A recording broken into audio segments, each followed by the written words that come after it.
Hello, right, what I'm going to do is I'm going to run through some of the features of GIS Cloud, and for this demonstration I'm going to use Selly Oak.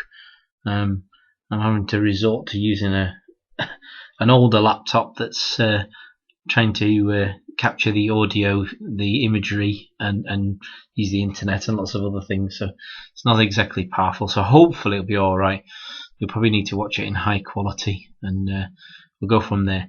So this is Selly Oak, as I said, and one of the first things I'm going to show you as a common thing that people do is they use this magnifying tool, and if you hover over any of the tools, it'll tell you what they actually do.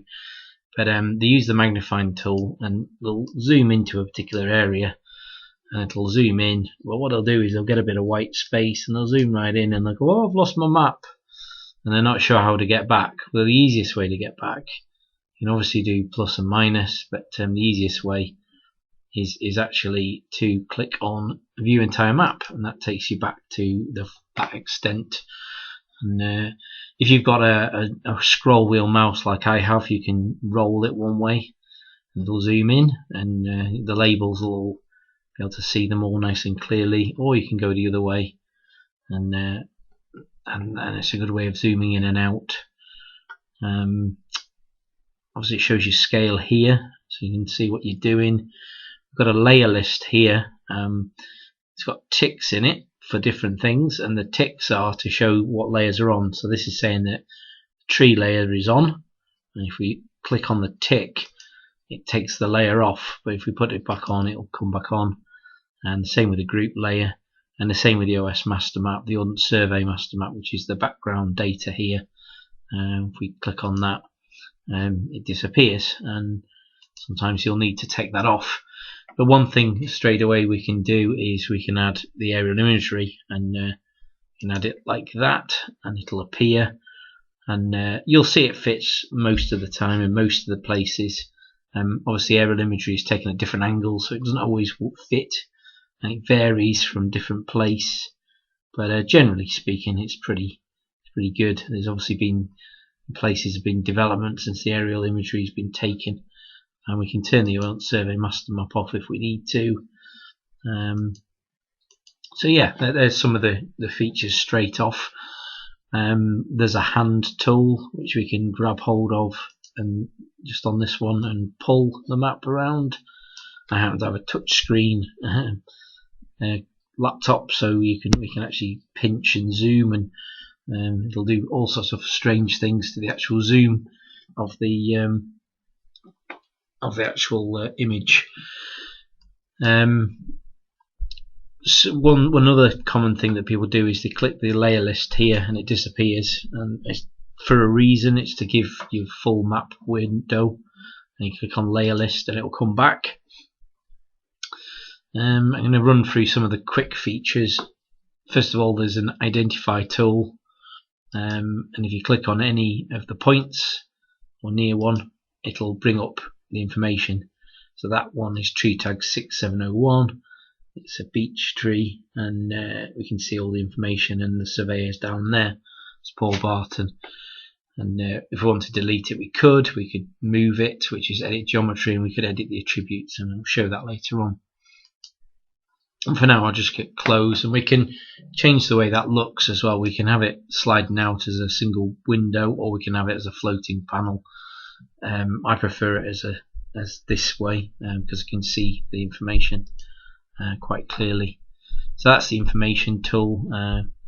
If you're not sure what you're looking at, that's the thing to do. So if you wasn't sure what this group was, even though I can see it's 5840 because the group are labelled differently, but if I wasn't, I can click on that and it'll bring up the group information and everything there. Okay, so that's the information tool. We can use I'll come to some of the others in a minute. I'm going to use the measure tool just because we can, and we're going to measure from one tree to another. And so click on the measure tool. I'm going to do distance, and I don't want it in feet, but I want it in meters. And I'm going to click from that one there to that one there over to here, and it'll give me the segments, individual segments, and then to that one there. and you'll see it gives me the total amount in here of that line. I can clear it, and we can do the same for area.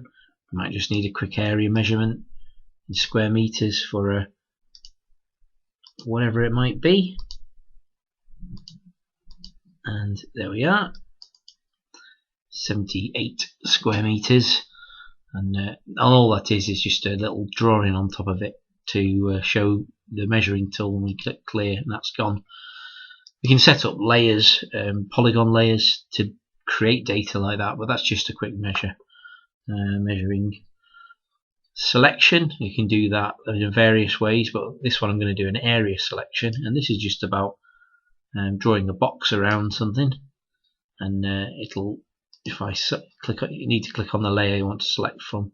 Should have said first, and that's selected those 3 trees there. If I hold down shift, I can get some more.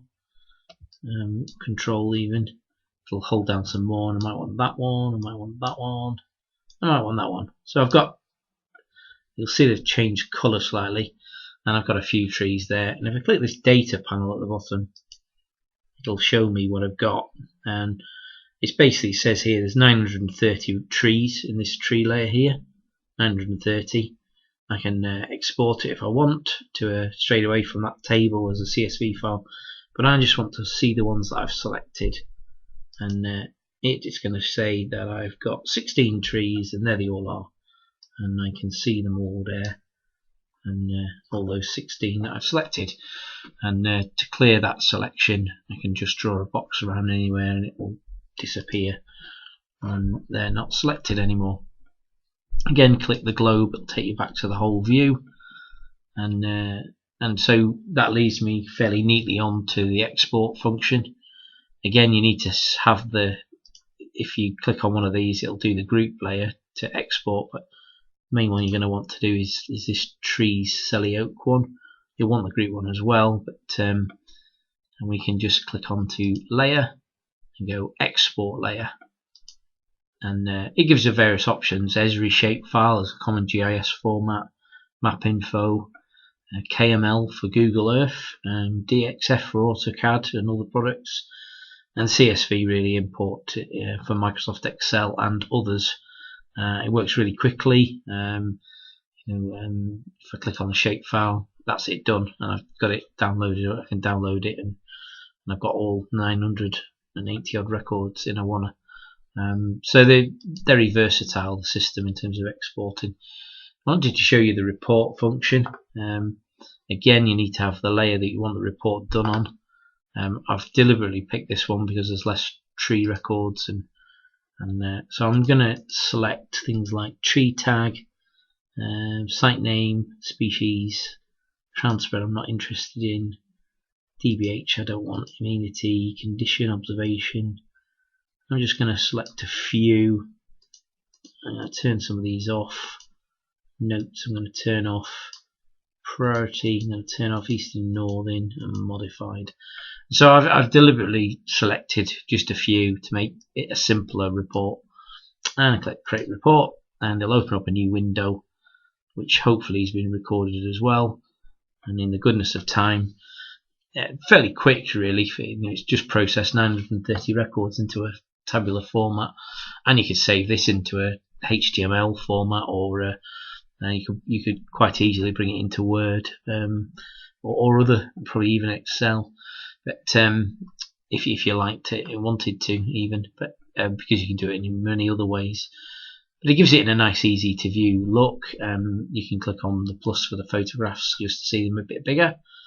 It's quite good. You could have done and you could have done a selection and produced a report. We can see some of the trees that have got the pictures, weak unions and things. Yeah, so you can see some of the pictures as well. I quite like this. I like the functionality of it, but again, it's we're working on making this more customizable for trees. Again, I'll close that down.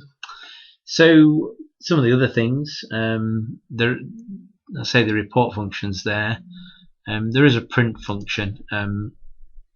It's really under export map, but you can get to it via on the toolbar as well. Click print.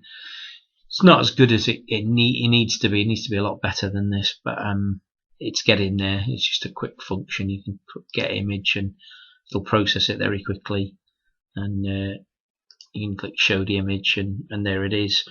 And if you zoom right in, and you do it at different scales, it is very good. But we like to get a bit better than that. You can select an area as well. You might only want a little bit. Click accept, and again show image, and it'll which it hasn't done. The joys of demonstrations, but screen size is probably what it wants to be. Get image. That's because I didn't tell it to get the image, and yeah, it's done a tiny little square now. Typical.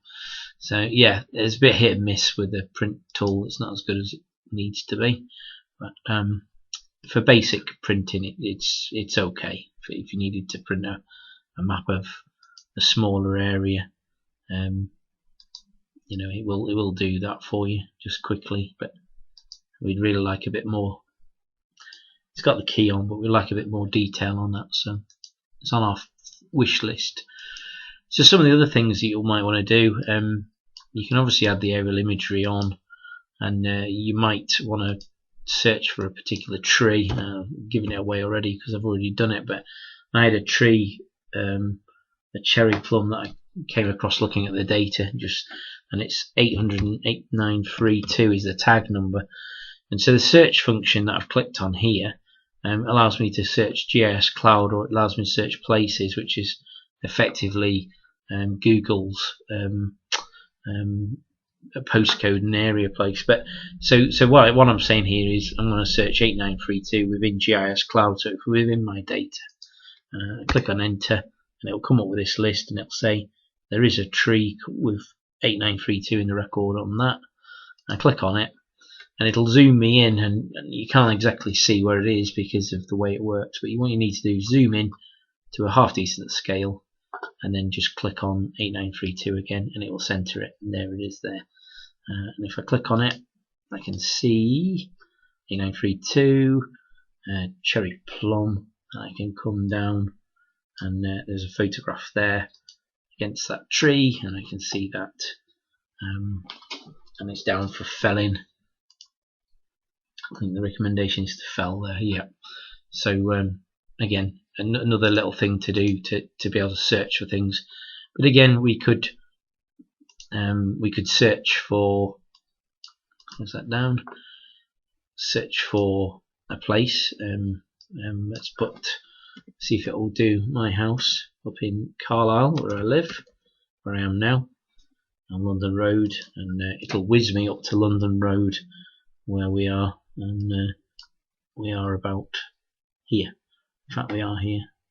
So yeah, it's got a full postcode and a name, place, postcodes, and sometimes you've got to be specific for the country. It'll default to the UK, but it'll go to New York as well if you need it to. And again, I think that's the estate office or somewhere near there in that locality. But again, you can click the search button, the view entire layer, and it'll do it. So that's some of the main ones that you're going to use. We've covered the main sort of zooming, panning. If you use this arrow one, you can drag, you can pull it around, and that's useful. Obviously, we don't want to click on delete map, because that will get rid of all of this, and we don't want to click on the minus there, or the minus, because it will remove this layer. If it gets accidentally added, we can put it back in easy enough. But it's a bit confusing because these zoom in and these remove. But yeah. Some of the other things, that's probably all I was going to show you. You've got the basic export functions. I suppose we could just look at, obviously I don't want to edit the data, but if we look at some of the tree data, you have to double click on it, And I love it when demonstrations don't work properly, because it should be. Let's just see where we now feature the selection. That's going to be awkward. I have to come out with a map and back into it. I think there's right. So just having a moment there. So what I'm going to do is I'm going to edit this tree here, 1948, and you click on it. It'll bring up the attributes, and I can just go to Edit Attribute, and it'll bring up a box, and I can change these records. There's a drop down for many of them. I'm not going to modify them because it will actually, if I click on Save, it will change some of the records, and obviously it's a live system, so and we can add other photographs to it. And this is where I think you need to discuss how you want to use the system, because it's possible you can add more fields into here, such as works being completed. So in the instance of the tree that I mentioned before, tree number, I think it was 8932. It's on GIS Cloud, would help.